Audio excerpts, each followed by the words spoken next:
Dave Graney, Clare Moore, it's an absolute pleasure to have you here at the Australian Music Vault. Hello. Hi. Glad to be here. I'd like to start off by asking you about one of your earlier bands, the Moodists, who were around from 1980 to 1987. I know you formed in Melbourne but ended up in Adelaide very early on. Can you shed some light on what it was like in the early days of the Moodists playing in the Adelaide scene and what that was like for you? Do you want to start off, Claire? That's okay, Dave. We started in Adelaide in about 1978 in the Adelaide scene.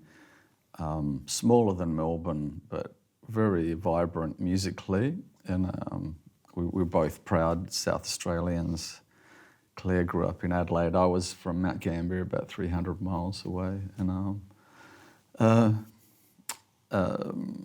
I guess the first band we were in was very much in that kind of post-punk scene, and with friends, and it was called the Sputniks, and our guitarist Phil thought up the name, and Claire and I have always been, didn't talk about it much because we liked the music more, felt more comfortable with the music from the Moodists onwards, but we recorded a single with the Sputniks. And There's evidence, you see. It's quite awful. It's quite awful for me to listen to for years, and it's on pink vinyl, I think, and pressed it ourselves, that kind of thing.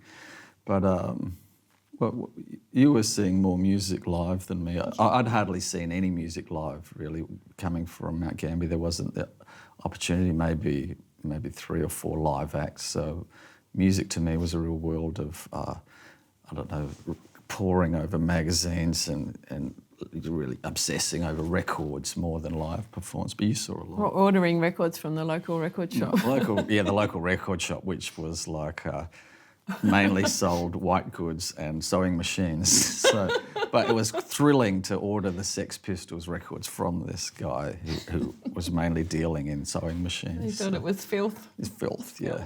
He later opened the town's first sex shop, which That's your fault.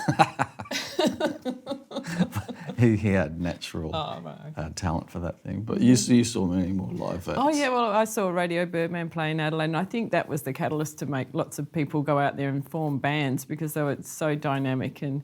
And there were other bands that came through too, mainly from Sydney. Sydney punk bands did really well in Adelaide, and they were, we really loved seeing. Who were those earlier other bands? There was the great tour by a group called the Psychosurgeons and Filth, who later came back as the Lipstick Killers. But groups like the Sports and that could come to Adelaide and play for 5 nights in a row, and it was very vibrant. There would be about scene. 6 pubs you could see a band in all around Adelaide. It was amazing, yeah. But you used to go and sneak into Apollo Stadium to see all those prog acts before that. Oh, yeah, I saw lots of bands at Apollo Stadium, A basketball stadium in Adelaide. Which it is no longer there, but, Queen and Roxy Music and the Stranglers, and even going back to... You saw JJ Tom Waits. Frank Zappa. Yeah. I just saw anything because, we sort of used to bust in the St John's ambulance, sort of the doors. And I saw an interview with Barney the other week, and he used to do that too. So all the musicians knew about this free entrance to the Apollo Stadium. But Adelaide was, I don't know... I said we were sensitive about talking about it because the people we aspired to be, I didn't have the skills, because I was the singer to express myself. I didn't know who to copy, and because you have to have someone to copy, really. And Claire was the most proficient musician because she'd been playing since she was about 14 or so in live. She was playing in these mad rock mass things.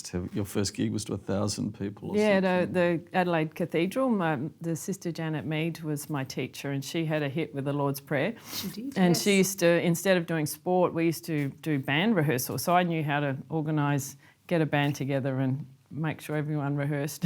And so we used to actually rehearse a lot in the Sputniks. And what drew you to the drums, Claire? Well, she did. She wanted all the girls to play rock instruments. So, I was the one that ended up playing drums because there was an older girl, and there were 2 groups. And if you go online to YouTube, you can see the older group doing the Lord's Prayer, and we were the ones who took over when they couldn't play at Rock Mass. So I used to, even before I could set up a kit, I was playing in front of all these people. There's a great photo of you in the band, Brady Bunch kind of photo of Claire at the kit. They're all in their school uniforms. Yeah. But Claire was also playing you played in that kind of space blues band. Precious Memories, yeah. So Claire's always hated the blues, and, you know, if you want to annoy Claire, you say, let's just play the blues, and Claire would just tools down and walk out of the room, because early days were just, the drummer has to endlessly play songs while the guitarists, you know, pull down their trousers and solo for hours. But anyway, we were playing in Adelaide, and just churning through material. It was quite interesting for me looking back on it, because we were in that post-punk scene, and you had to write your own material, and I didn't know what to do or how to do it. And I was come from a very working class country background, and most of the people I liked in Australian music, I realised were from private schools, and they're taught to walk into a room like a prefect and like start pointing and telling people what to do, and, you know, they're important, but from where I was, you're kind of more drifting around, listening and not talking first. So, but I loved people like Iggy Pop and Alan Vega, of course, and Johnny Rotten, all these great characters talking about their grievances and their anguish. But I couldn't summon the authority. So I tried for years to write lyrics in a more opaque kind of way, more like, I later got into a language through reading lots of crime books, you know, like to express myself in this pulp fiction kind of, more literary kind of way. But we churned through material, and we did the shock and cover versions, you know. If someone was to ask us who the people we aspired to do in our early set lists in Adelaide, would be Wire. We loved Wire, whose first 3 albums up until 79 were just stellar and still classic today, and they inspired so much of, at the same time, people in America like REM and they love Wire. Johnny Thunders and the Heartbreakers we adored, and we just tried to play, we must have played every song off of their album Lamph like a motherfucker. We just knew it backwards. Yeah. And our bass player Liz wanted to sing one, so we did a Blondie song, and I don't know what else we did, just silly stuff, and we liked a bit of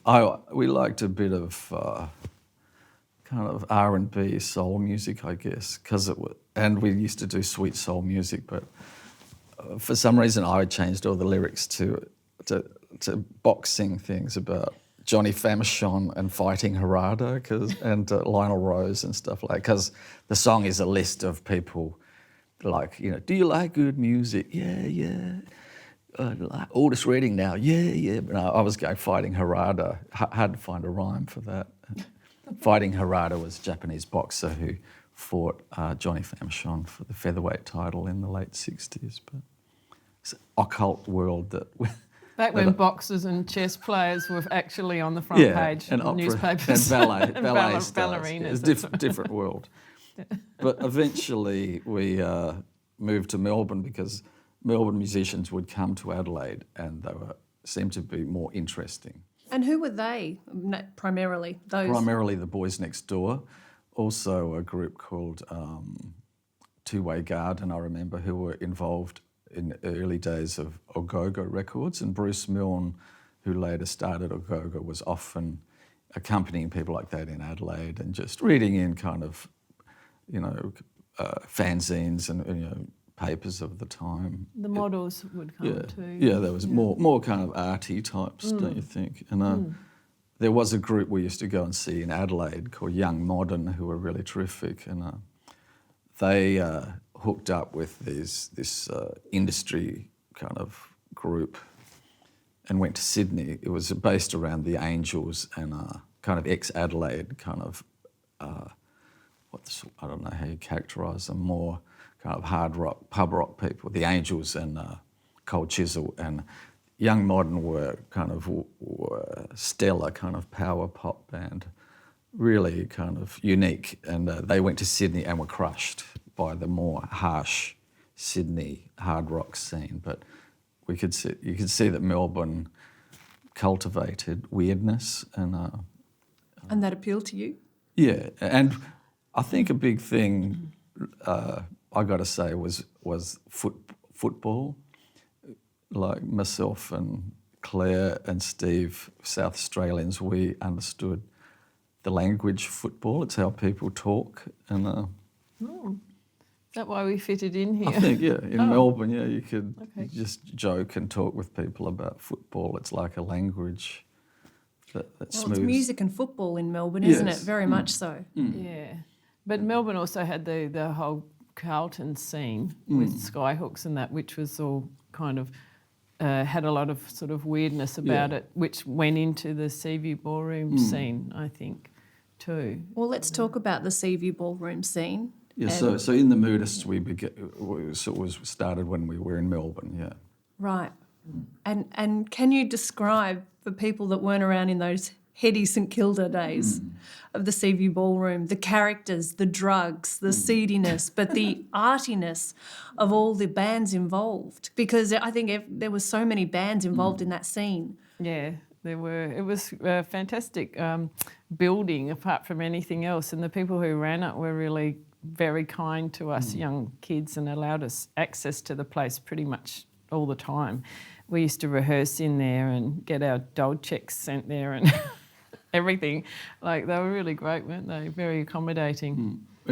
St Kilda was full of dilapidated mansions and ex-embassies, French embassy and things like that, often divided into single bedsits with grand staircases. It was quite beautiful in a way, like a little village. And I mentioned football at the Seaview Ballroom, the George Hotel, was run by Graham Richmond, who was the president of the Richmond Football Club, and he was a nuggety little character who'd come back in, one time he came back after the Brownlow in his tux, and he kind of loved to get into, because it was a heavy kind of gangsterish vibe outside with this kind of little world of post-punk people there as well. So like King's Cross, a great mixture of artiness and the criminal world, which lived side by side.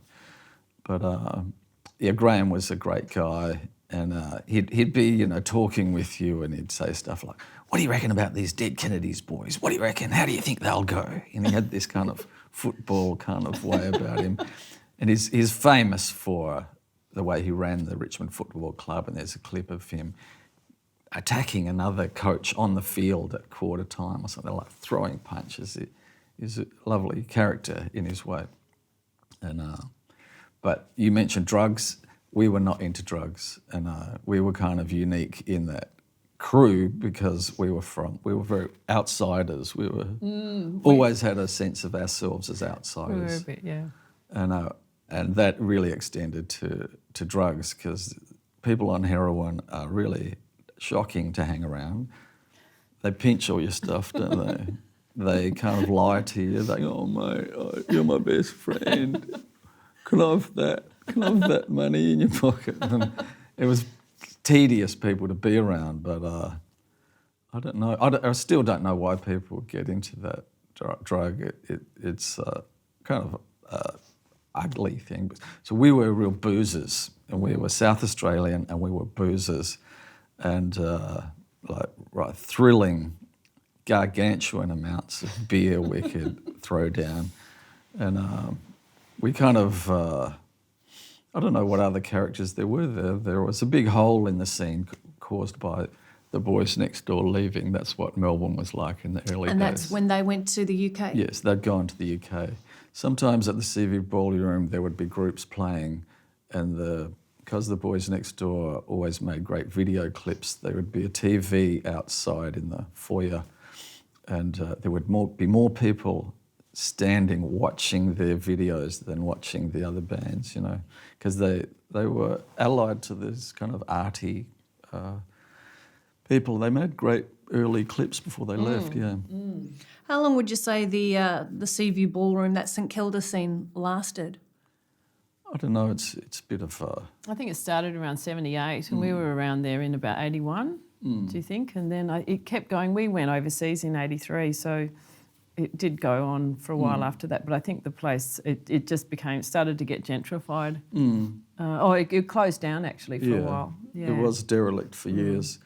It was quite amazing in those days because it was still a residential hotel, and you'd drive past outside and there'd be big Maoris up on the terraces with their feet on it, kind of reading the paper.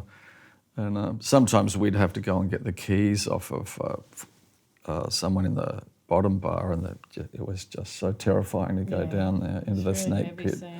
And but at the same time during gigs because they started to tour a lot of the British post-punk people like Echo and the Bunnymen and that, and Simple Minds and Magazine, those sorts of groups were playing there. It had several rooms in it, a room downstairs and then a beautiful room upstairs with a sprung dance floor and that, up these grand staircases. And but then in the middle of a little old lady would come in and get into the lift to go up to her hotel room where people lived for decades. So it was a great ambience there.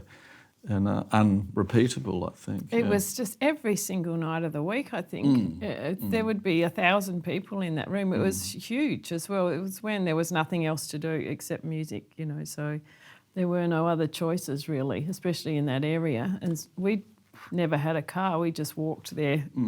Pretty much every night of the week walked home. It was like village life. Yeah, it was incredible. Never went to north of the river. No.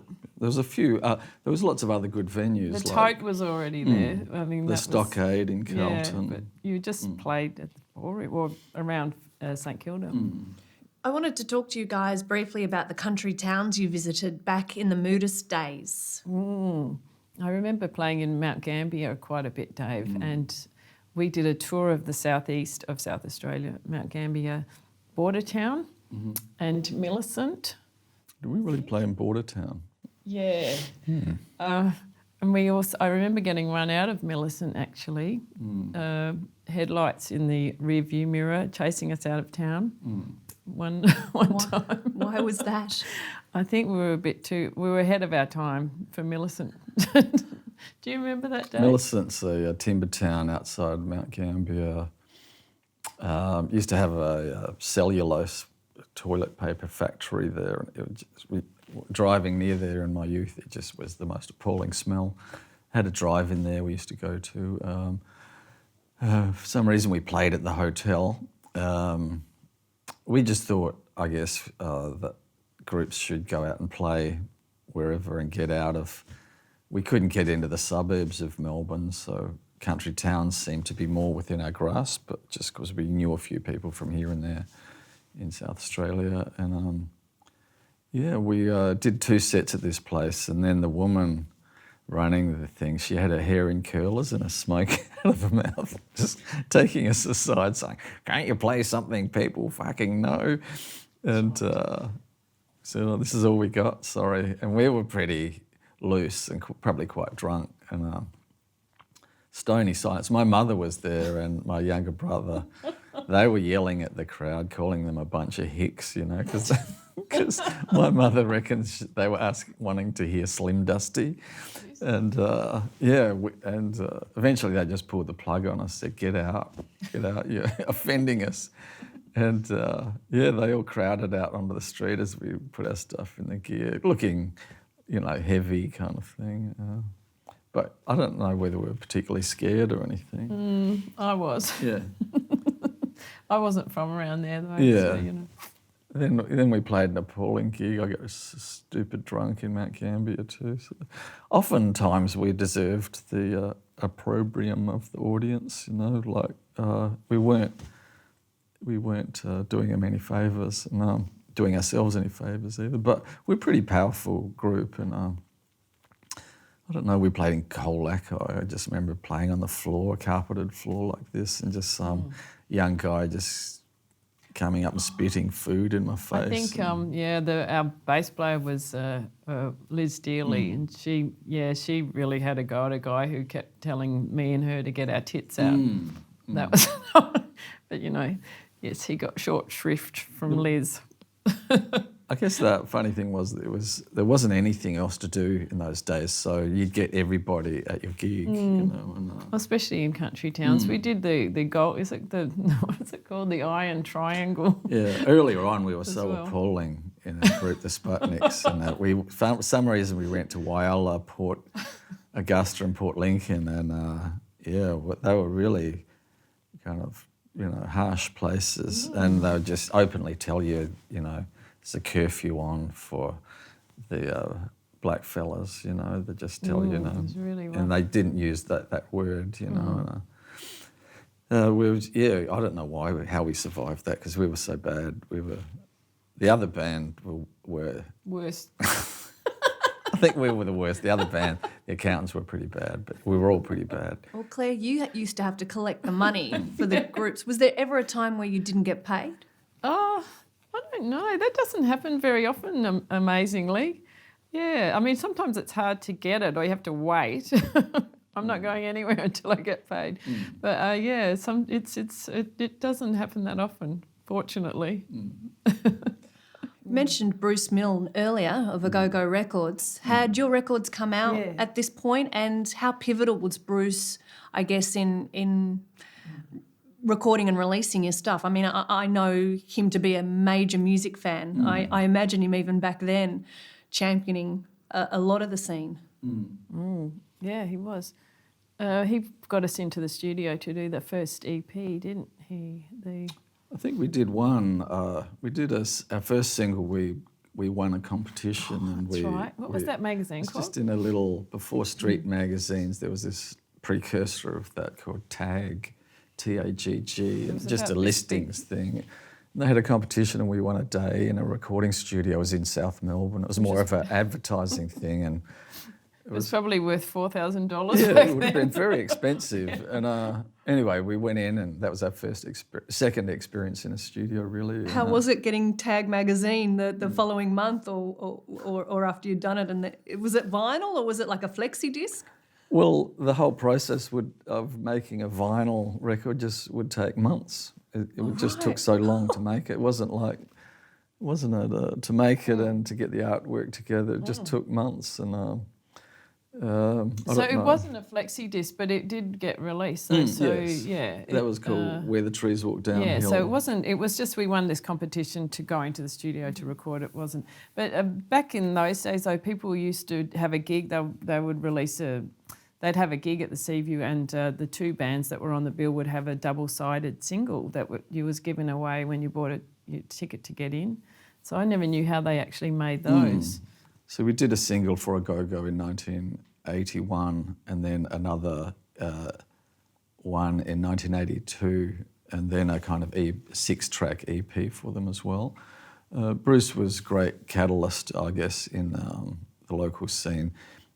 A Go-Go had made a record for a group called the Little Murders, which I think had been a major kind of investment for them. I think it almost exhausted them. Just the studio time was so expensive then, and it was a big production, I think, for that group of people. And but the experience being in the studio was quite funny. And by 1983, we were in London, and the experience and the difference between the two studio cultures was marked.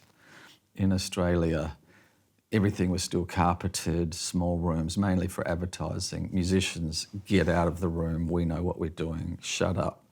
They were very much like that. They weren't wearing white coats, but they had just full-on attitude that musicians don't know what you're doing, get out. But in London, it was, we'll do what you want. And it was studios was culture influenced by reggae, by lots of black music, by the BBC, by technology, and it was amazing difference. Yeah, it was wasn't really it? good. And we had Victor Van Vute on our side over there too, who may not have had a lot of experience by that point, but he had more front than Myers, so he just went in there to bat for us as well in the studio. Let's talk about the reason why you decided to go to the UK. I mean, obviously the Boys Next Door had, as you said, left a big hole in Seaview Ballroom. They, I guess in a sense, they paved the way. Was it an easy decision to make? Oh yeah, we had our bags packed already. We just thought that was the normal trajectory, didn't we, for bands? The Saints had gone in '77, and they were kind of like, I guess, the first kind of portal into another world. They went from playing in their own house to playing at the Roundhouse in London. They literally played in their own house. There was no venues for them. But the Boys Next Door they came back as the Birthday Party in 1981 and then really reinvented themselves. And that was really great to watch them do that and do their first album, Prayers on Fire. We were kind of in that scene of people, that where you see that clip for Nick the Stripper, that's like all their mates in that on the beach there. And we sort of did a recording for a go-go with Gone Dead in 1981, and the Birthday Party kind of gave it to some media people in the UK, and it got like Single of the Week in some of their very powerful magazines at the time. And then an English record company guy came out to Australia, and he just wanted to work with us, so it was really great. We played in Australia at the going away gig of the Go-Betweens, and then we played opening for them and then opening for the Laughing Clowns. And they were like all our kind of friends and our peers. And so it seemed natural that we would follow in the same way. So that's why we went to the UK, yeah. Was it an easy ride once you were there? Not really. It was really great fun though. We did have to live in squats and stuff like that. It's just so expensive. It still is. So, we were able to tour a lot around Europe, and the recording was great, wasn't it? The recording was really fantastic. We did have a lot of support, so we were pretty happy about doing all of that. Really, being in your 20s and touring Europe was great. The squat we lived in was formerly the Go-Betweens place. Well, they were away on tour. Yeah. And it was in West Hampstead, if you know London. It's very posh part of town. Yeah. Very genteel place. And we thought, and it was kind of, late summer, and we thought, well, there was no bathroom, but that didn't matter. Well, this squatting is cool. And Roland Howard and Genevieve McGuckin lived in the top floor, and we were kind of the next one, and then there's kind of crazy guy in the middle. Yeah. And it was kind of quite cute, and then one day these bailiffs came around and threw everybody out onto the street, literally, and I always remember Roland Howard's voice coming out as we were walking up the road with our bags, and, Jen, where's my Lego set? Oh, that's terribly stressful. It was funny.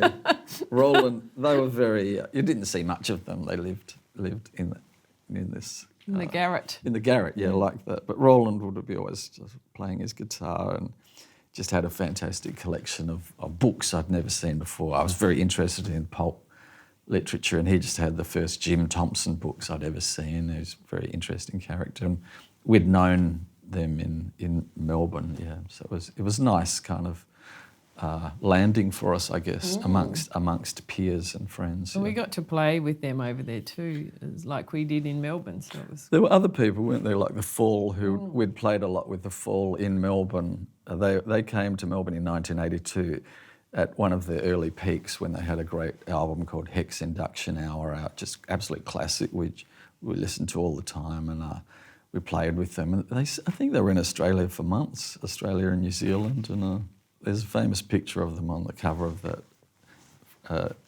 New Zealand newspaper walking down the gangway of the plane. The Fall arrive in New Zealand. Wow. So always a much hipper place than Australia and New Zealand. Yeah, for sure. And at what point did you go to the US? I think it was 1985. We went from the UK to the US to tour. Ruth Polsky was a booker from New York, and she managed to get us some gigs at the Danceteria in New York, which was great, and also some gigs around Chicago, San Francisco and LA. Philadelphia. And Philadelphia, that's right, and Boston. So that was our first trip there. She was quite an amazing figure. Oh yeah, she. Unfortunately, she had an accident probably 5 or so years after we were there, and she was killed. But she just made a huge difference to many bands' lives, and it would have been incredible if she had have lived. I think she was an amazing person, very dynamic. She would have taken all those people like New Order and that whole British post-punk crowd to America for the first time, I think. The Danceteria was an amazing club, and you would get paid quite a lot for playing there. And we went there on the way back to Australia, and we did a British TV show where we got paid enough to buy our airfares for 5 people back to Australia. So that was just reflective of how much you got paid for being on television, no matter who you were, with the at the time, the value of being a musician. And in New York was quite incredible. It was very hot, and we stayed at a hotel called the Algonquin, which is a famous hotel going back to the early 20th century of the literary crowd around Dorothy Parker. And we sort of got there, and the British actor Robert Morley, a very fat character actor from many movies of the post-war period, just was tumbling out of a cab as we arrived. It was just quite a New York, moment everywhere you looked, wasn't it? Yeah, it was also very still run down. New York was quite scary too then. It was rough, yeah. Thrilling. Yeah, before it turned into Disneyland. But the Danceteria gig was notable because we were sound checking and had to be quiet because they were filming Madonna on the roof doing in her movie Desperately Seeking Susan. Yeah. And so we should fuck Madonna. No, we didn't. Was she well known at that point? Not really. yeah, I think she was just cracking out with, Holiday and stuff like that in the UK when her voice was really sped up. And our bass player Chris was hanging around with Alan Vega, who lived, he might have lived around that same area. And he was often at the Danceteria, I think. We just, all worshipped Alan Vega and Suicide, so it was just like fantasy land for us. It seemed we were more comfortable there than in the UK, really. And we went to play in these places, and I think the Replacements might have been playing at the Danceteria. It had several levels, and they would have been a group we really would have felt a kinship with, just for being prodigious drinkers alone. We would have drank them under the table, I think, quite probably. Easily. But different musical kind of palette we were using. Because the funny thing at the time was the music was so international. We were played with a gun club a lot, and it's like people from that era. It's like going through battles together, and they're friends for life, and it was great. Just a couple of years ago, hooking up with Kid Congo Powers, who came to Melbourne to play. It was just like a very old friend and comrade, wasn't it? Yeah, that's great. And Mark Smith from The Fall, we opened for him again, The Fall again, in about 4 or 5 years ago in Melbourne, and it was just like an old friend. He's just a cantankerous kind of, character to everybody. But I went into the dressing room to say hello. It's very like an old friend. It was quite amazing, the international feeling of the time. So anyway, we went across to Boston, Philadelphia, and Chicago. The further we got away from New York, the less power Ruth Polsky had, the more towards the West Coast, the more alone we were. And you had that very gangsterish it got a bit scary in LA, yeah. Was it Long Beach? Long Beach, where yeah, it was when Snoop Dogg was probably riding his skateboard around outside as an 8-year-old or something. It was strange. It was at a time, I think in LA then you had to be 21 to drink. And so we were finding we were playing in punk rock venues and kids were jumping on stage and grabbing our beers because they weren't allowed to drink. And our mixer wasn't even allowed into one of the venues because he was underage. And it was a bit, we were unprepared for that completely. But it was a lot heavier over that side as well. And we did one show in Long Beach. I can't remember what bands we played with. I think one of the bands had Perry Farrell in Yeah, it, it was didn't the it? early band from Yeah. his, yeah. I had to go and pick up the money in the back room, and there were these just huge guys in there with guns. Sort of little old me with my handbag. Can I have the $100, please? It was terrifying. I read somewhere that you actually had to hide the money in your shoes sometimes. Yeah. I think that's where the bag comes into it. That I donated. You still see that with the Fall, don't you? Oh yeah, you do. The Fall, the keyboard player walks on with all this luggage and puts it next to. I totally understand that. I would never leave my bag in the bedroom anywhere. And being Australian, how was that met overseas in both the UK and the US? Was it a novelty back then, or were people indifferent? I think Australians were all the rage in London when we got there, really, and the Nick Cave's bands, from the beginning through to the Bad Seeds were so influential. You just saw bands like that or trying to be like that everywhere. It was incredible, really. In America, I think it was just another kind of cute variation of an English accent, I think. But it was odd. It was different being a female musician in England, wasn't it? Yeah, there were every band in Australia had women. Indie sort of underground band had women in them, and it wasn't a big deal, but it was in England, unfortunately. You know, Did you find that that's all people wanted to talk about? Yeah, and I was, Lindy's little sister and all this stuff. It just got really boring for both of us. Which is an unfair comparison too. And even how women could behave in England was... England's funny like that. Although when you go into Scotland and it's sort of all bets are off, and it's a lot, seems to be a lot more equal. England's a sort of a bit of a stuffy, has a stuffiness about it. I mean, like even speaking Yeah. speaking out or having an opinion. Yeah. They have a problem. Well, they had a problem. Yeah. Let's talk about the sound of the Moodists, your music. To the uninitiated, how would you describe it? It's very bass and drums driven. I think it ended up being like that eventually, didn't it? Yeah, we were influenced by the music that we liked, I guess, and a lot of that was, it was a mix of things, people making it up.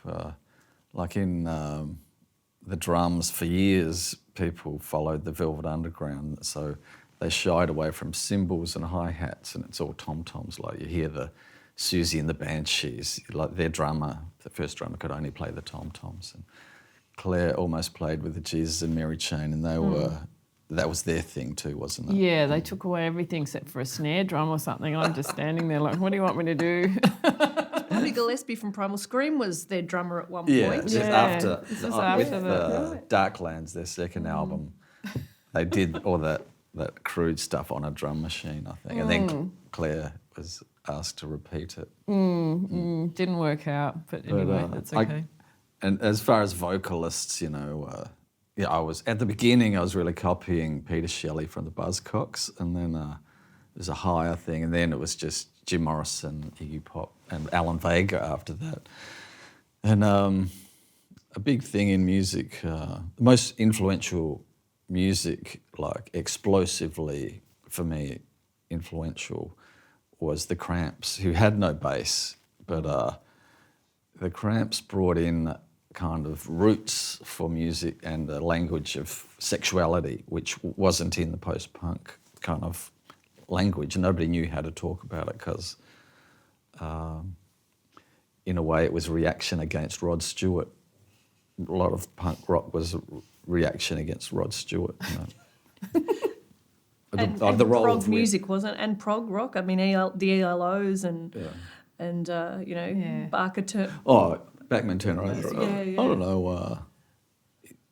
We're in a time now where prog is really being appreciated, but Rod Stewart doing "Do You Think I'm Sexy" and waving his ass at you. What is the role of a woman in that world? Just to reach out, but women in the punk and post-punk scene were part of it. Yeah, completely. They weren't equal. just spectators. So to talk about groupies and stuff like that, it just wasn't in the world. It wasn't there.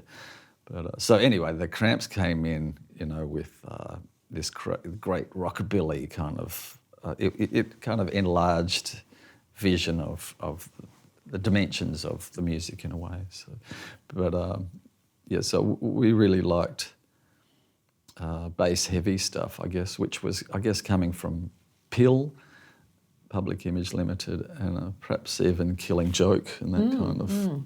And the Boys Next Door also, Tracy Pugh's bass. Pugh, yeah.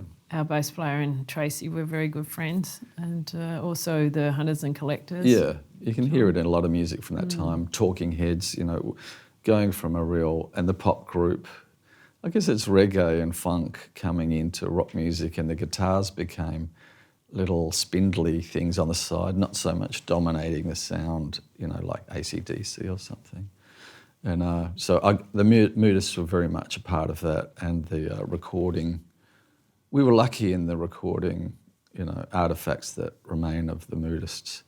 We never experienced 80s production. We always worked with our live engineer, Victor, who was a young fellow who came from Melbourne with us. And so we never had the pressure that other of our contemporaries, the Triffids and the Go-Betweens, had with the 80s production. Yeah. Which often meant the rhythm section were sort of kicked out of the studio and replaced by either other people or machines, which in the 80s was rife, unfortunately. Yeah. So we weren't Beatles fixated. We weren't into pop music, and we were into kind of drama and being badass. And we came back to Australia after being in America. We opened for Peel all around Australia in quite large theatres. And previous to leaving Australia, we'd been very much underworld. And we came out on stage in Brisbane and they were spitting at us. They thought we were Peel, the very uneducated people there. And they really didn't know music other than punk, and our music was grinding and slow, and we're all dressed. And, our outfits were stellar by this time. We're just satin, leather and velvet. And we were full-on kind of dark rock band. And we played slow and dramatic. And they went crazy. And the more crazy, they hated it. And we got slower and meaner. It was a really terrific night. Did you forge a great bond with John Lydon? John Lydon was just treated like a circus freak by the entire Australian media. So we were staying in the same hotels and that, and he and his partner were him there. And They Nora, were quite they nice. just seemed to, he just wanted to leave them alone. I think the audience were actually hearing the Sex Pistols. Yeah. I don't even think the audience really knew that much about Pill either. Yeah. But they wanted to see him because he'd never been here since ever. Yeah. And everywhere we went, there were kind of people coming up with issues, political issues, and that they wanted him to represent or something, and it's just getting stuff from everywhere. So you'd want to kind of give him a bit of peace wherever you could. I really love his work. His work may be the best part of him. So with many artists. So. But it was good to see that the market, when we got back from England, the market had really opened up to more bands like that. It wasn't so mainstream anymore, which is why we had to really leave, because we just didn't see a future. There wasn't a lot for us outside the Seaview ballroom scene, really, in Australia, and that really opened up when we were away. So, yeah. We stayed in Australia for about 6 months and then went back to the UK until pretty much the end of 88, start of 89. We didn't really... We felt, that we were more in touch with that kind of scene in Britain and Europe. Frankly, we found it more kind of exciting for us, If we talk about one gig with Chain, which I'm imagining is the Matt Taylor and Phil Manning version of I Chain. guess that's what I was sort of talking. It was more that we thought we would have to leave Australia because it was either leave Australia or it was go to play in the outer suburbs of Melbourne where we would probably get bashed up. It was really a pub rock scene out in the suburbs. Unfortunately, there was no room for anything slightly odd, and we were quite terrified, really. Don't you think, Dave? Was that? I think that was before we left Australia, and it was either just plug straight into this scene we thought was exciting in the UK and Europe, or pay your dues for however long you had to on some circuit there. And later on, our friends in The Scientists famously opened for the Angels in Sydney, and they were, threatened with death in a way. But I think they probably would have provoked it a bit and probably enjoyed it in their way, knowing Kim. Maybe. Yeah. Although we went off out with Hunters and Collectors later on and had a similar experience. Yeah, we weren't so sensitive by No, that time. we knew how to deal with it. When we were that young, we just couldn't deal with the outer suburbs of Melbourne.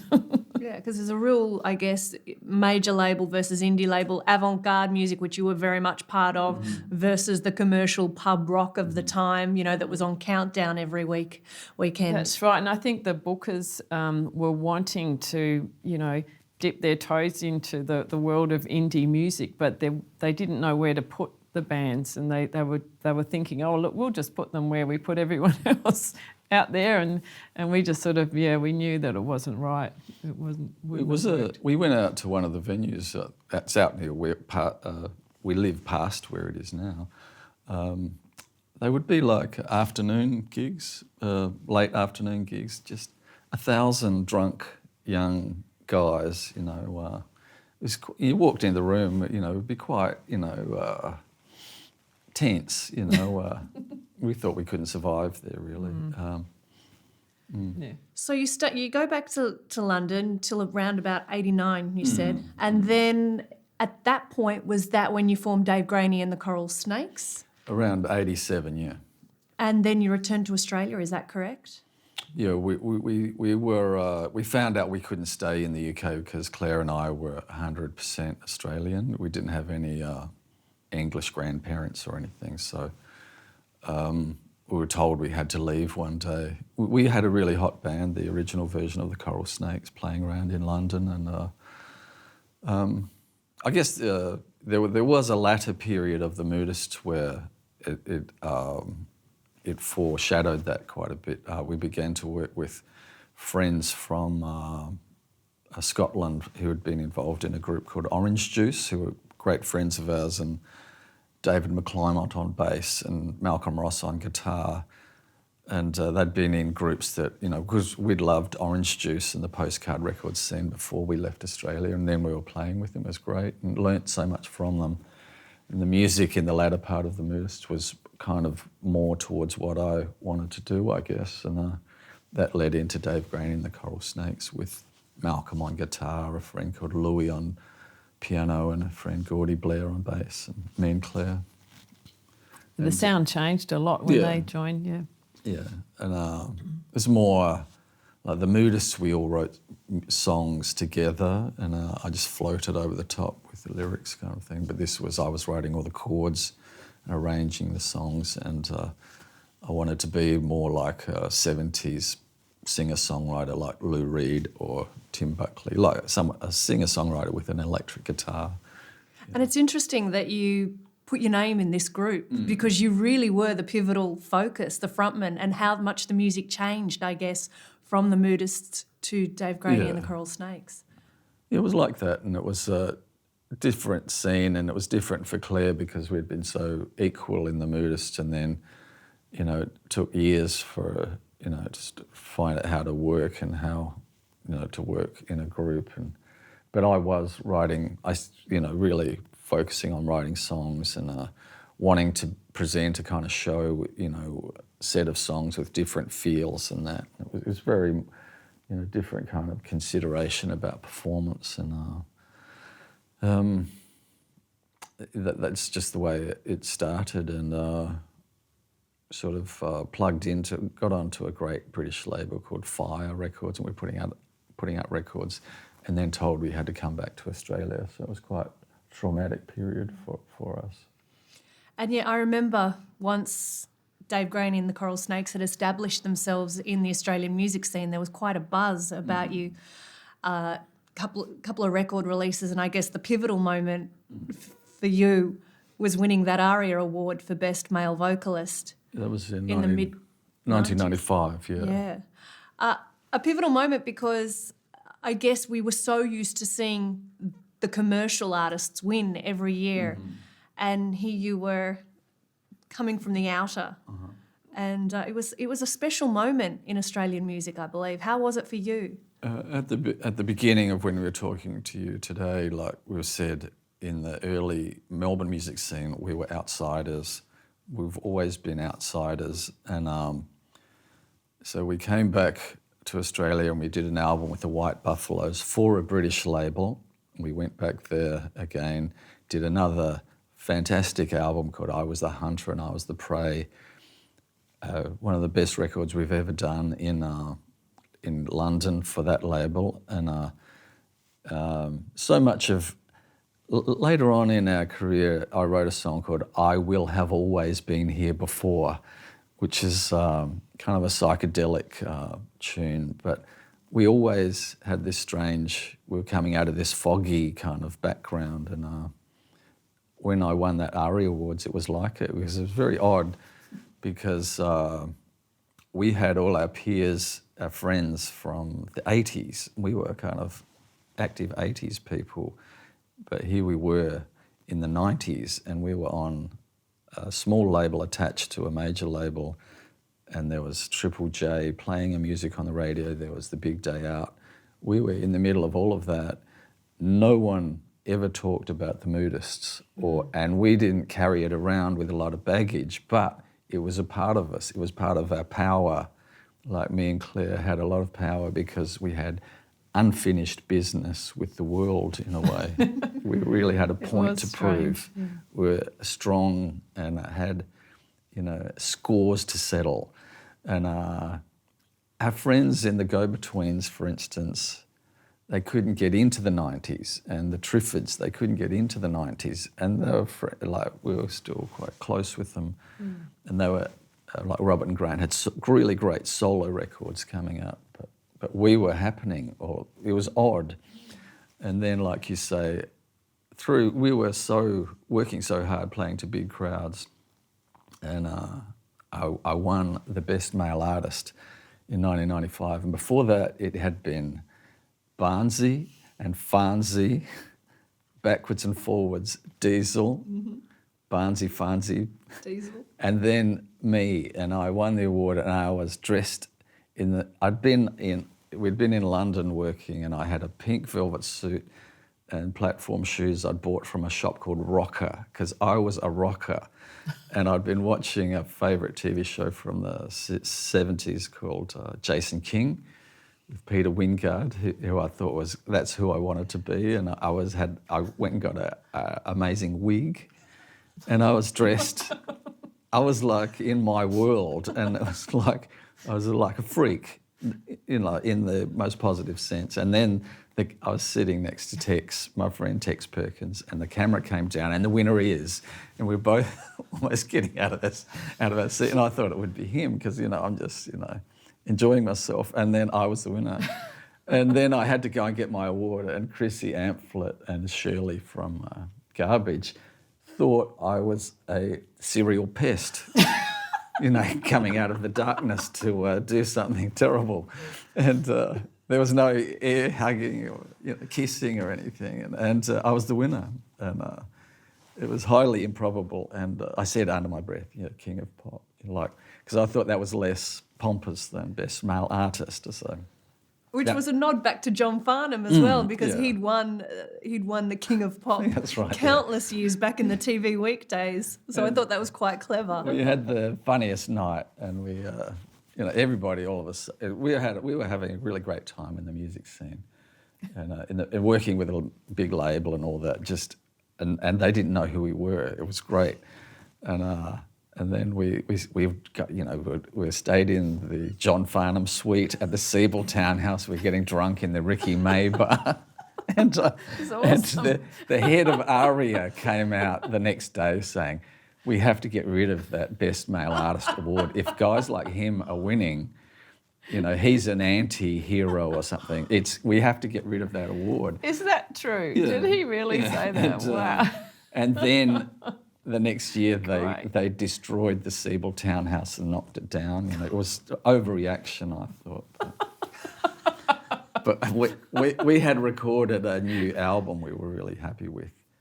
And so it was 1996 that I won it. So, and I was really happy that we'd done it because it was an extremely arty album, and we just flew to London to mix it with people from this London studio scene who didn't know anything about us because people were lining up, Australian producers, to work their magic on the king of pop. You know, this guy they're just reading about now, oh, you're a freak in a wig and a safari suit, you know, and I didn't want anybody like that near our music, so it was a strange experience, and it was almost like I won the moment in heavily disguised because people cannot recognise me from that moment. It was odd, yeah.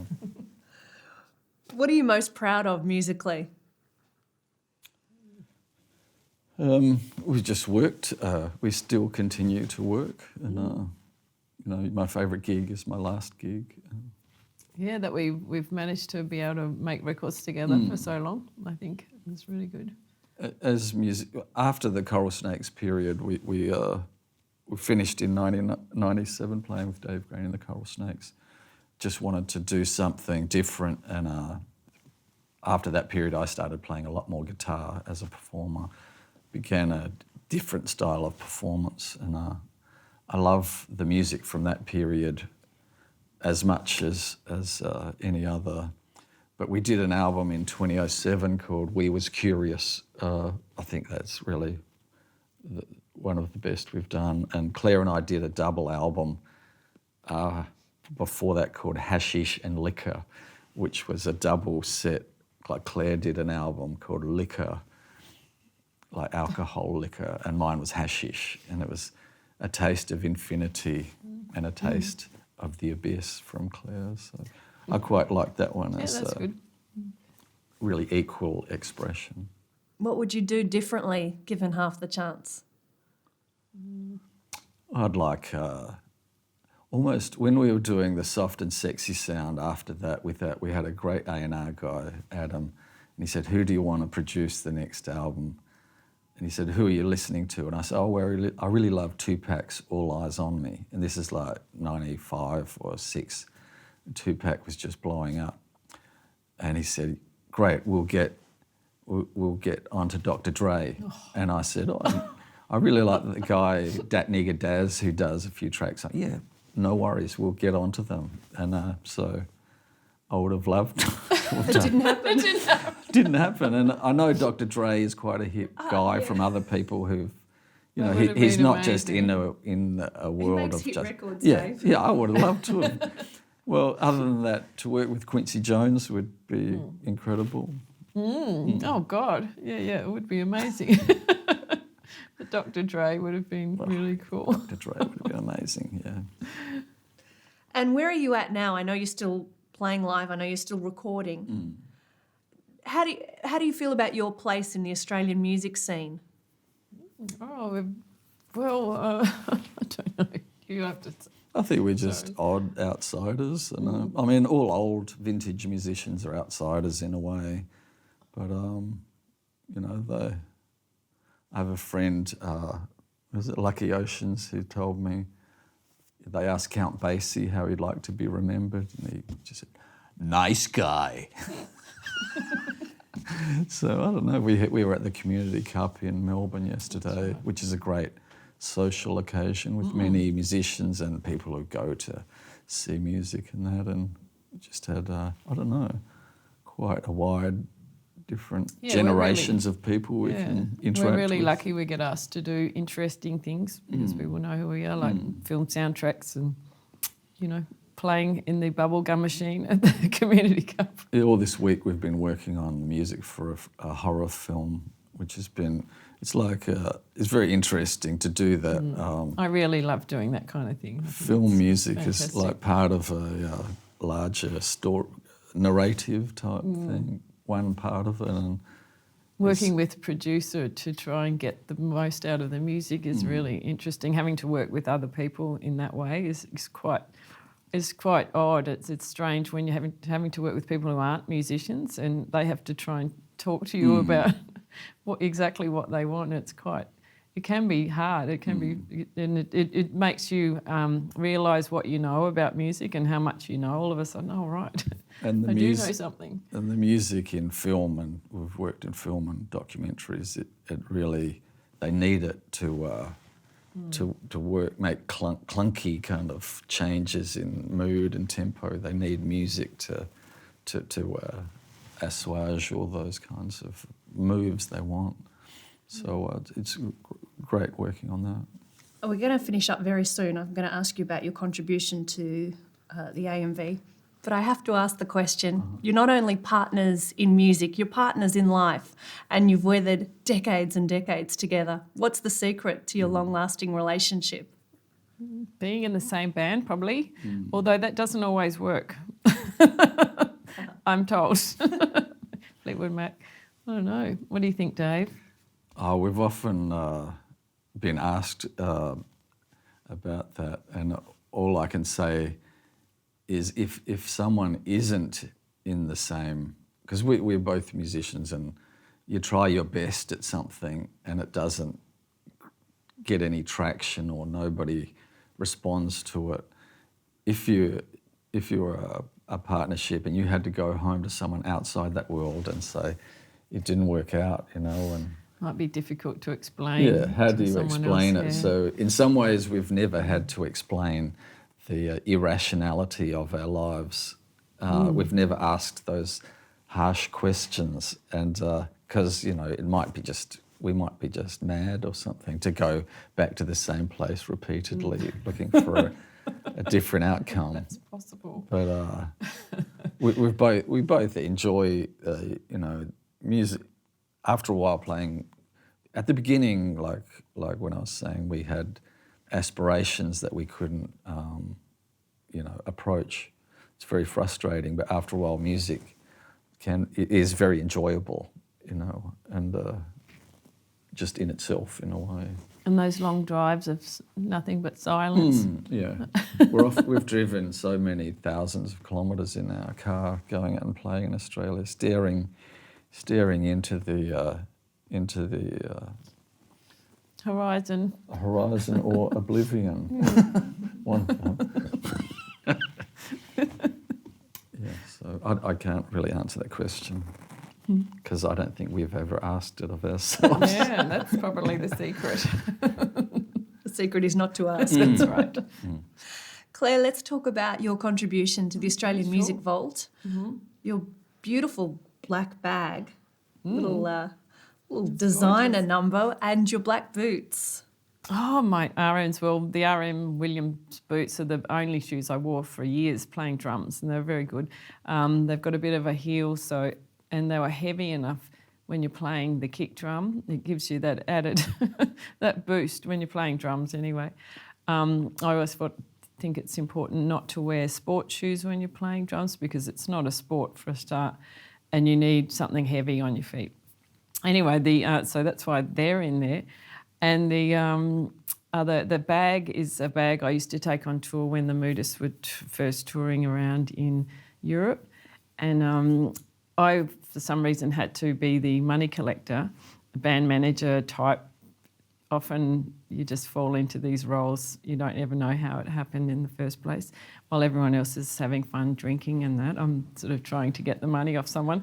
Anyway, we were touring, and back in those days you got paid cash in different currencies from all around Europe, and you would end up with just shitloads of cash, of notes. And so that bag was perfect to put the notes in. It fitted it fitted them really well, but when you opened it, you could see what you had. And then I do remember one night on the Reaper Barn, though, playing in the Grosser Freiheit, is that what it's called? Which was a 24-hour disco, and I had to chain the bag to my leg. Not only could I not leave it in the band room, of course, but I had to actually tie it to my leg while I was playing drums because there were so many hoodlums and scary people around that place. Yeah, so... But that 80s generation was obsessed with R.M. Williams too. Oh, yeah, everyone wore R.M. Williams back then. They weren't so expensive. And your mother used to work for R.M. Oh, Williams that's right. My mother himself. worked for R.M. That's right. She was his personal assistant. That's a nice little bit of history there. Back in the Percy Street days. And Dave, I believe your mother has something to do with the red velveteen suit that you've donated to the Australian Music Vault. Yeah. When we were living in the UK, I asked my mother to make me a suit. Must be after the Moodists, and or maybe the last days of the Moodists. And I just always liked fashion things from the past, and it was must have been a picture of Marvin Gaye from the 60s with a little box jacket, Toreador jacket, I guess. And I said, I sent a picture, can you make me one of these? It might have been him or Smokey Robinson or something. And can you make me one of these? And she did it. I don't think she must have measured me at all. So she just did it from home, and it was a perfect fit. And I tried to get it back actually, but I can't fit into it anymore. So. It's pretty small. It's very small. So, and years later, I wrote a song called $1 Million in a Red Velvet Suit, and I was asked for something from the AMV, and that's what I thought at the time. You know, I mustn't have been able to fit into it anymore. So you can have this. I wanted to ask you about the value of the Australian Music Vault and the legacy in preserving a lot of Australian music history. How do you feel about it? I went to one exhibition in Sydney in the 90s, and it was I don't know what it was, a performing arts museum or something started up there, and it was I think it was an exhibition. It was quite touching because so much of the stuff there was handmade, like people's like early rockers, like 50s rockers and that, and even guitars handmade by people. Oh, like Cold Joy stuff. Yeah, it was fascinating. Yeah, you never know what's going to be of interest to people, I guess, too, do you? Yeah, it's like if you future. come from a world, I don't know, we talking to a friend recently, and he's a comedian, a performing comedian, and he started saying, because he had to do a gig with friends, he goes, yeah, we went to this place, it's where groups go, and yeah, they just kind of practice what they're doing. And have you ever been to a place like that? We said, oh, a rehearsal room. That's and he'd never heard of such an idea, because comedians don't really go to a room and rehearse. That they must just do it in the lounge room, I guess. They don't have to, yeah. Yeah, so we found it staggering that someone didn't know of that situation, and yeah, so you never know. And I love to read of performers, you know, how they behave and what they do, you know, and I wish there'd be more record of it, because so much of it is a dark art. Often in production it is as well, but I don't know. Frank Sinatra would have these things, and Johnny O'Keefe took it from him or something, to have clear nail polish on all the time to reflect in lights, and just little things like that. No. Sinatra, just stage things. Things look so different, don't they, in real life to what they look like on stage. Yeah. You can get away with more, that type of thing as well. Sinatra would have the microphone just at the absolute edge of taking off, feeding back, because he didn't always have a band around him. He could have it like that and it just be his voice. And so his voice on live recordings has this great kind of presence that you don't get on rock music, because they got to have the mic right up here, because they got amps and drums all around them. It's yes, those sorts of things are terrific, I think. And other ones, like you read about the MC5, and they say, you know, we got to come on to kick out the jams, and then Ramblin' Rose, you know, the first two songs, nobody's listening to you. They're just looking at what you're wearing. And other people say that too. They say you just got to parade the meat for the first song. I love those kinds of things, you know.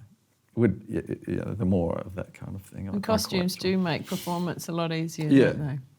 Like when we went to see Barry White, and it's like in the 90s, and he's so big and quite unhealthy, but his suit was all slit at the back to let the heat out.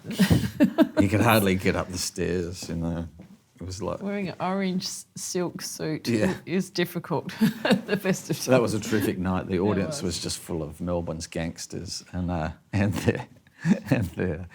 female friends. And Barry White, his voice when it first came out, you know, I'm going to love you, baby. You know, the whole audience is on their feet. You know. Lester Bangs called him the walrus of soul music or something. Dave Graney, Clare Moore, thank you so much for your time and for your contributions to the Australian Music Vault. Thank you, Thanks, Jane. Jane.